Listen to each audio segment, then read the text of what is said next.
Existem cores que decoram o mundo e existem cores que o rasgam. O vermelho nunca foi apenas uma cor.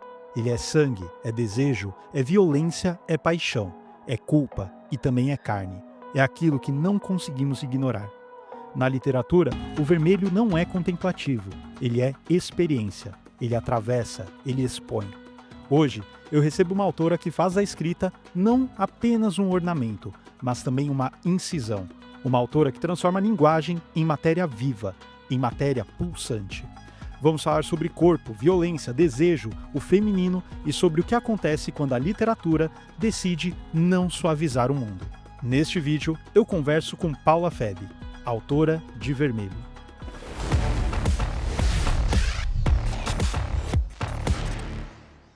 Olá pessoal, sejam muito bem-vindos a mais um episódio do Formiga Elétrica, dessa vez entrevistando a Paula Feby, autora de Vermelho. Olá Paula, muito bem-vinda aqui ao Formiga Elétrica. Muito obrigada, estou muito feliz de estar aqui, viu. Fiquei Eu muito também. feliz com o convite.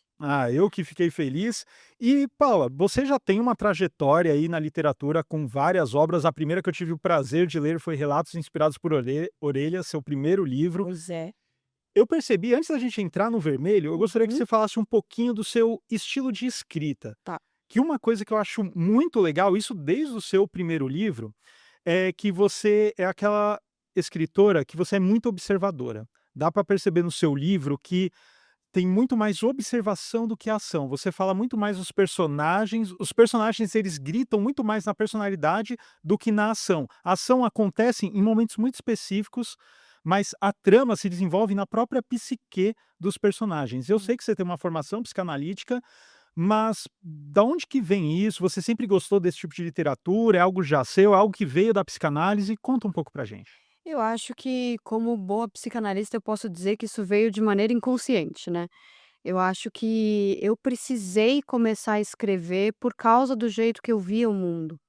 E eu acho que prestar atenção no bizarro, no estranho, naquilo que as pessoas não diziam sobre elas, né, eu acho que isso sempre me fascinou, isso sempre me chamou a atenção, e eu quis colocar isso na minha arte, porque eu tinha certeza que eu ia ser artista, né, quando ainda mesmo que eu ainda não tivesse certeza que eu ia ser escritora, eu queria colocar isso na minha arte de alguma forma, porque eu acho que talvez fosse o que eu tivesse de mais interessante para expor, né, a minha visão do mundo, assim, que muitas vezes pode ser bem cruel, Hum. eu sei. Mas que também traz uma reflexão, porque eu acredito que eu esteja do lado certo da mesa, né, eu acho que eu sou uma pessoa talvez muito, até demais, empática, e eu acho que falar sobre esse pior lado do ser humano é para que as pessoas também possam saber que isso existe e muitas vezes se defender, né, eh, talvez possam prestar atenção em algo que elas não prestariam, né, sobre outra pessoa. E aí a escrita seguiu esse caminho, porque era o que eu via, era o que eu via. E eu acho que a minha escrita acaba sendo até bastante direta, né, eu acho que desde o primeiro livro ela foi bastante direta, depois por questões até de editora, né, de exigências editoriais. Eu tive até que ser um pouco menos direta, porque senão os livros iam ter 50 páginas, Sim, né. sim. Mas, eu eu acho que foi isso, assim, que me fez escrever, foi uma junção de coisas, né.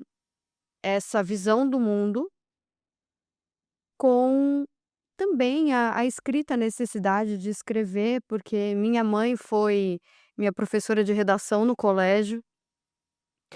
E eu acho que eu tive que provar para os meus colegas de classe na época que se eu ganhava uma boa nota não é porque minha mãe era professora, Sim. era porque eu merecia. E minha mãe era muito dura comigo nessa época, e aí eu acabava escrevendo e tentando me superar cada vez mais, assim, para provar para mim e para os outros que eu sabia fazer aquilo, né. Então eu acho que foi o jeito que eu soube contar as bizarrices do mundo que eu via e as coisas ruins que eu via. E depois eu fui estudar psicanálise para entender ainda melhor o ser humano e poder escrever sobre esse lado. Não, perfeito. Eu acho muito legal o modo como você constrói os personagens, e agora até falando um pouquinho mais especificamente do Livro Vermelho, Uhum. porque você constrói personagens muito orgânicos. Isso eu acho legal, e isso é muito difícil. É difícil você ver um autor, uma autora que consiga escrever esse tipo de personagem, porque normalmente os personagens, quando você vai escrever, você faz um trajeto de jornada para eles, Uhum. eles têm que manter uma coerência e justamente nessa formulinha de você ter que manter a coerência, você acaba fazendo personagens superficiais, personagens que falam A, fazem A e acontece A. É, e eu não eu nossa, eu odeio isso, não gosto disso, e eu acho que o fato de escrever meio que na surpresa, assim, porque várias vezes quando eu começo uma narrativa, eu não sei muito bem o caminho que ela vai tomar. Eu gosto da surpresa. E eu acho que eu deixo os personagens mais soltos para eles decidirem o que eles vão fazer, o caminho que a história vai, né. Uhum.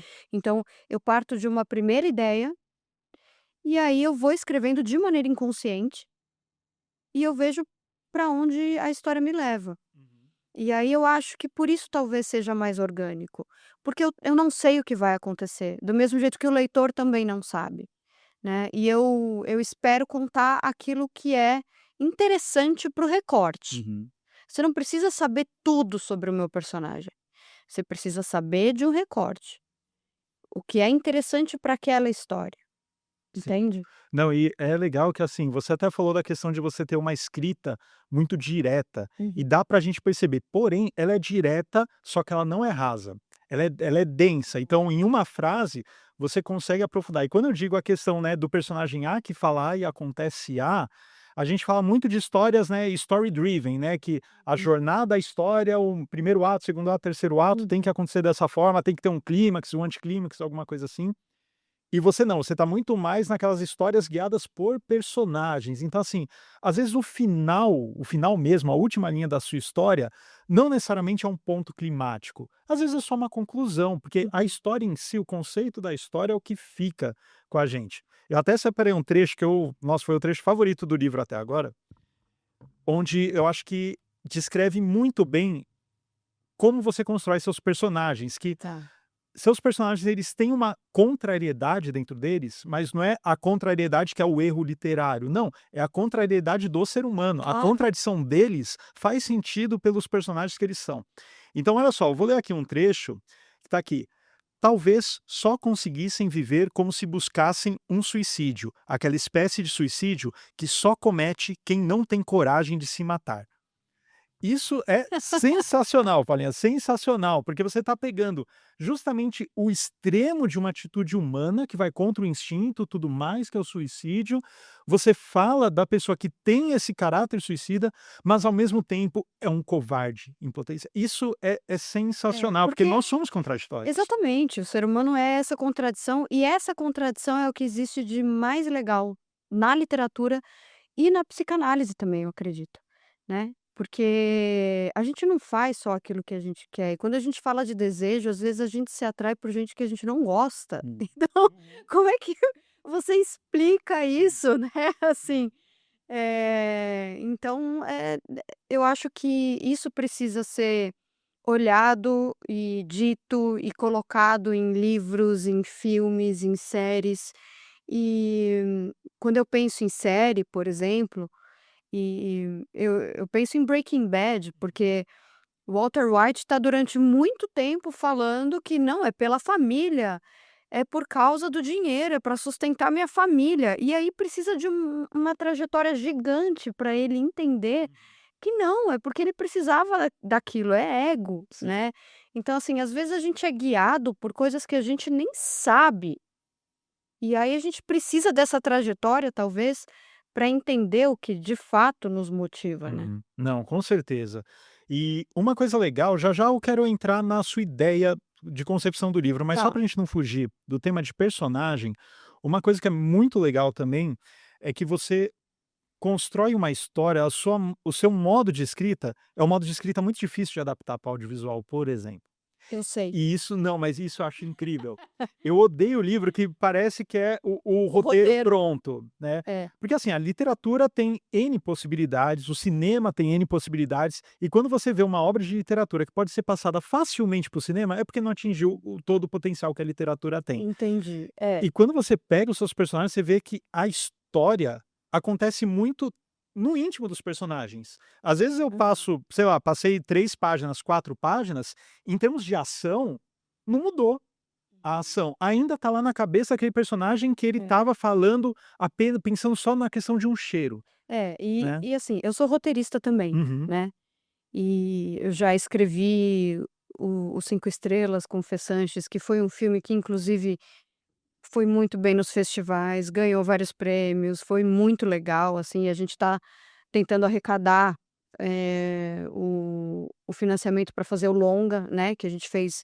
O Cinco Estrelas é uma cena de um longa que eu escrevi com o Fê Sanches, né, dos Sete Pecadoras, e a gente quer fazer esse filme e tal.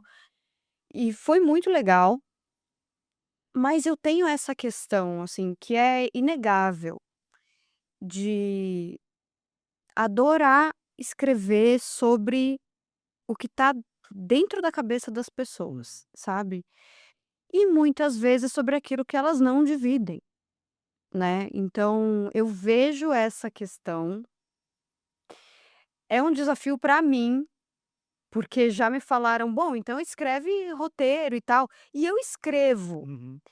Mas é um sofrimento, sabe. Senão vai ser só voz off, né, de Então, eu escrevi o Maldição Urbana também, que é um podcast de terror, tá no Spotify para quem quiser ouvir, e ele é ficção também e teve a coisa da ação, então eu já escrevi em todas as mídias, né, assim, já precisei escrever em todas as mídias.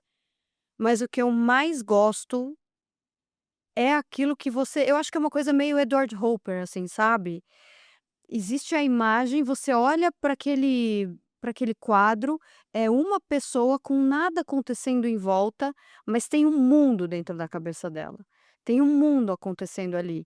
E aí várias vezes eu me vejo nesse lugar também, porque como psicanalista eu atendo online hoje, e eu escrevo tudo bem, eu gravo, né, o Hora da Maldade, o podcast, gravo os outros podcasts e tal, tudo bem, aí eu tenho que sair de casa para gravar, mas eu fico muito em casa, porque eu escrevo, Uhum.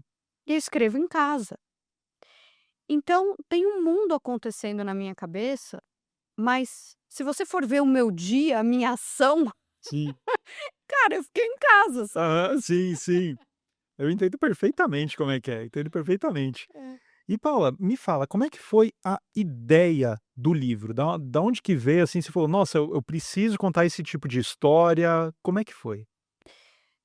Foi durante a pandemia, né, eu tinha visto alguma coisa de shibari, assim, no Instagram, eu achei bonito, e aí eu fui pesquisar, eu fui tentar entender quem eram as pessoas que faziam isso, né.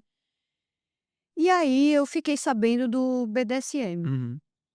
E quando eu soube que existia o BDSM, claro, já tinha ouvido falar, mas não tinha me aprofundado, não sabia muito bem o que significava, eh, eu pensei: "Nossa, ia ser muito legal juntar o terror com o desejo levado às últimas consequências, assim".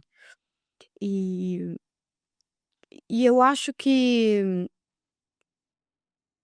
na pandemia tinha essa questão da gente ter que ficar longe, né, das pessoas, de não poder, eh, ficar muito perto fisicamente, assim. E aí isso me levou a pensar sobre o confiar no outro ao máximo. O que que pode acontecer se você confiar no outro ao máximo, né, assim. E aí eu achei que isso também tinha a ver com BDSM, porque no BDSM eles têm um contrato, né, Uhum. e eles dizem até onde eles vão, o que que eles fazem, o que que eles não fazem, o que que é permitido, o que não é permitido.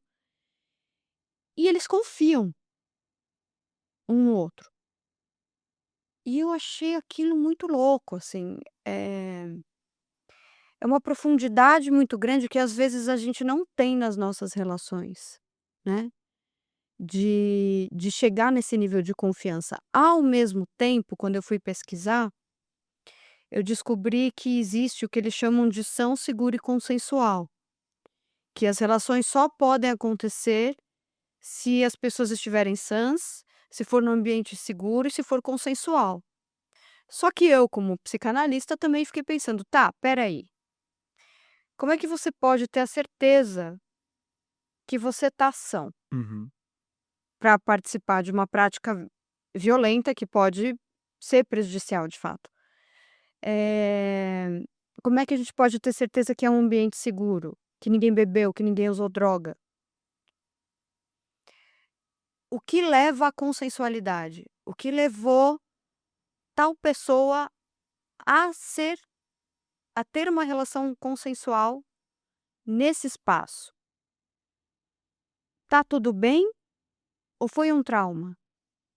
Então, assim, aí você começa a desdobrar, Uhum. sabe. E eu achei que era um prato cheio para um livro de terror. Tanto é que muita gente acha que o livro é hot, gente, não é hot, não tem nada a ver com Nada isso. mesmo. Na verdade, é um terror sobre o desejo, né, até onde você pode chegar para tentar satisfazer o seu desejo e o quanto isso pode te destruir. Sim.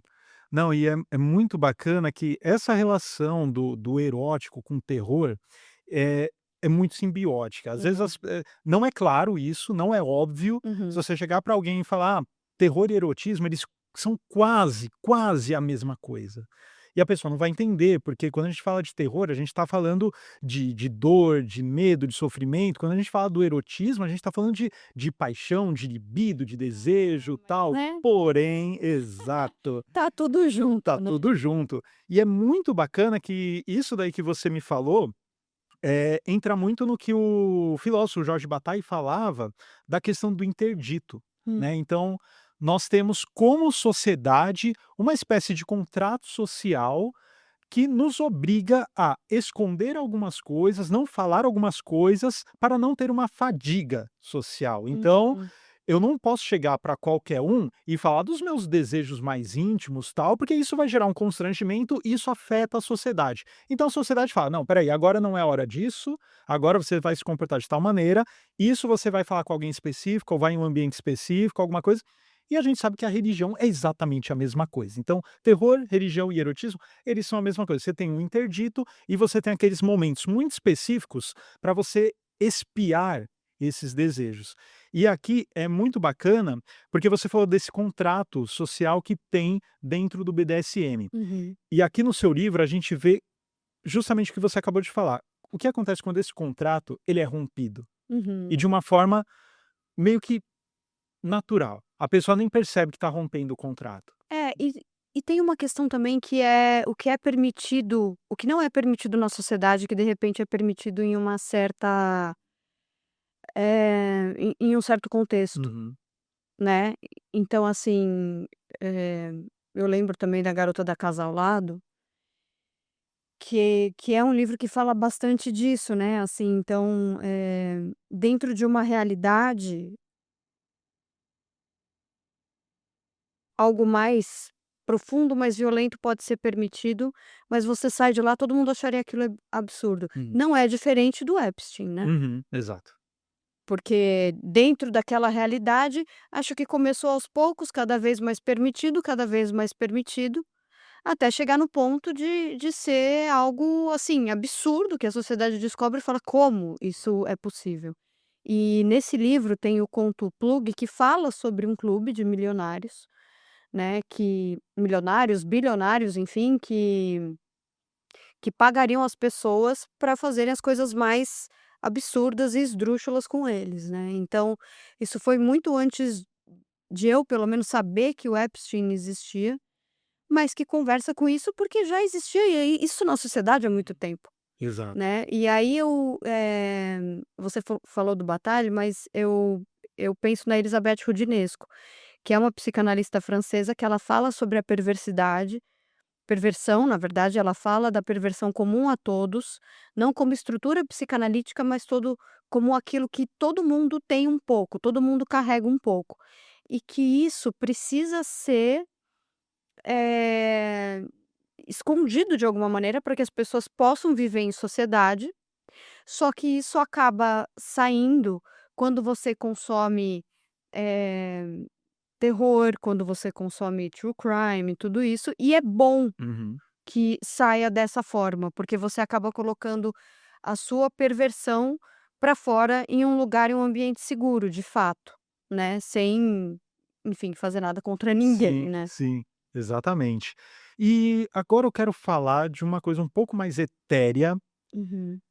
mas eu quero ouvir de você, da onde veio isso? A questão do vermelho, porque vermelho é uma cor muito singular, é a primeira cor que os nossos olhos conseguem captar, é uma frequência muito específica, ele está ligado a desejo, a fome, a alerta, é uma cor muito específica, não é à toa que a gente tem um grandíssimo filme do Dario Argento, O Profondo Rosso, Uhum. e mas eu queria saber de você, essa questão do vermelho, né, porque você pensou nessa história, queria falar dessas pessoas, tal, e da onde é que você tirou o vermelho para unir isso tudo?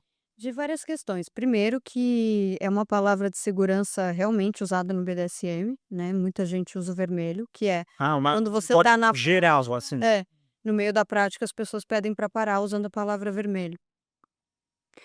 Então, isso é algo bem conhecido dentro do BDSM, né, então, por causa disso, porque ele tem toda essa simbologia e também porque aí talvez uma coisa também mais inconsciente, que é uma história que eu acho interessante de contar, assim, que durante um tempo, eu fui um pouco tímida, né, eu não apesar de sempre ter trabalhado com câmera e tal, eu não gostava muito de falar em Uhum. público, nem nada disso. E eu me sentia um pouco acuada, talvez. E, obviamente, eu passei, como eu acho que 90% das mulheres passaram por um namorado que falavam que elas não ficavam bem de batom vermelho. E o namorado me falou isso. E era nessa época que eu era muito tímida. E aí, bom, alguns anos se passaram e eu fui construindo a minha confiança e a minha vontade até de falar, né, de ter o que dizer, de colocar minha palavra no mundo. E a partir desse momento eu comecei a usar muito batom vermelho. E a partir do momento que eu comecei a usar muito batom vermelho, as minhas leitoras começaram a usar batom vermelho. Então, várias vezes eu faço, clubes de leitura, as meninas estão de batom vermelho, as meninas que me seguem, às vezes, elas Uhum. passam também. Então, eu acho que virou um símbolo, e aí eu quis fazer essa brincadeira, né. Eu tenho um conto que chama Tudo que é Vermelho, que é sobre uma mulher que começa a comer tudo que ela acha que é vermelho, né, que foi uma introdução a esse livro, na verdade eu vejo como um conto introdutório a esse livro. E eu acho que eu juntei tudo e eu quis fazer essa brincadeira de ter toda essa questão dentro do BDSM, do que vermelho significa e dentro da vida, e aí também do que o vermelho significa pra mim, que significa, de fato, ter tido a coragem de falar, e a identificação que as mulheres têm comigo através da minha palavra, né. Então acho Nossa, que foi perfeito. isso. Muito legal. E Paulinha, suas principais influências, literatura, cinema, série, quadrinhos, enfim, quais foram? Aquilo lá que despertou sua paixão pela arte, aquilo lá que você fala: "Nossa, esse aqui são meus guias", enfim. Olha, eu sempre digo que as influências não me influenciam. Uhum. Eu tem coisas que eu gosto, mas eu acho que talvez me influenciem de um jeito que eu não vejo, Uhum. que eu não consigo significar, assim. Eh, teve um livro, quando eu era adolescente, que eu li na escola ainda, que chama Breve Relato de Como as Esteiras Venceram os Cães de Guerra. E tem um nome enorme e é um livro fininho, assim. E aí, depois de muito tempo, né, lançando Relato Inspirado por Orelhas, Mãos Secas com Apenas 2 Folhas, muitos anos depois eu fui me ligar que eu estava escrevendo livros curtos com nomes gigantes. Falei: "Nossa, isso me influenciou muito". E eu não tinha me ligado, né. Então, claro que as influências permeiam a gente, mas, eu acho que pra mim é uma coisa muito inconsciente, Hum. né. Então lógico, quer dizer, alguns um pouco menos, tá. Tarantino me influenciou muito no Vermelho, principalmente no segundo conto, no Dominatrix, que eu acho que, Pulp Fiction me inspirou para escrever esse conto. Nossa, tanta gente, Clive Barker, quando eu vi Hellraiser pela primeira vez, assim, eu fiquei chocada, quando eu fui ler os livros também, inclusive escrevi o prefácio do terceiro livro de sangue do Clive para Darkseid, foi bem legal. Hã, Vamos lá, deixa eu pensar. Cara, eu gosto muito do modernismo, eu sou apaixonada por Oswald de Andrade, pela Pagu, então acho que muita coisa, assim, da escrita nacional também é uma grande inspiração. Clarice Lispector, Machado de Assis, eu acho que esses, assim, que eu posso citar, principalmente para o Vermelho, sabe. Uhum. Eu acho que claro que as coisas vêm e vão, né, as influências vêm e vão, mas eu acho que esses principalmente. Mas mais do que isso, o que eu vejo, né, e que às vezes que eu acho que é uma espécie de maldição, assim, porque eu tenho certeza que tem gente que vê a vida de um jeito mais tranquilo, tem gente que vê a vida de um jeito mais fácil, mais leve, sabe, mas eu não consigo.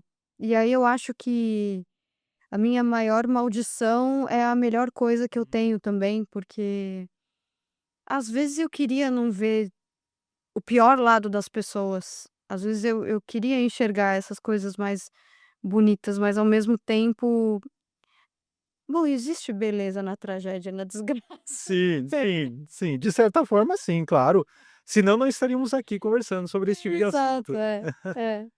Não, muito bom, Paulinha. Agora, para quem porventura ainda não te conhece, está assistindo, tal, onde as pessoas conseguem pegar suas obras para ler? Você tem um site, está tudo na Amazon, fale suas redes sociais, enfim, fique à vontade, na câmera da verdade é toda sua. Hum. Bom, vocês podem encontrar os meus livros em todas as maiores livrarias, né, eles estão à venda pela Darkside, vocês também podem comprar pelo site da Darkside, pela Amazon, Mercado Livre, enfim, vocês acham os livros. Vocês podem me seguir no Instagram, é @paula_feb, com 2 Bs, e eu apresento o Hora da Maldade com o Afonso Solano e com a Dani Taranha, a gente tem episódios novos toda quarta-feira, meio-dia. Me segue lá. E claro, muito obrigado a você que nos assistiu até aqui. Agora vamos àqueles pedidos protocolares. Você sabe que eu odeio, mas enfim, é muito importante. Se você gostou do conteúdo, já deixa aquele like, se inscreva no canal e ative um sininho para receber uma notificação toda vez que um vídeo novo for ao ar. E se você gosta do Formiga Elétrica, desse nosso jeito de tratar a cultura, então faz o seguinte, pense em se tornar um apoiador ou apoiadora. Para isso basta ir em apoia.se/Formiga Elétrica. Lá você pode contribuir com quanto quiser, o quanto você puder. E é claro, se tornando um apoiador ou apoiadora, você tem direito a alguns mimos, como sorteios exclusivos, participação num grupo fechado no WhatsApp com todos os editores do Formiga Elétrica e apoiadores também. E o nosso podcast lá no Spotify, o FormigaCast, você recebe antes da publicação oficial. É isso, até a próxima.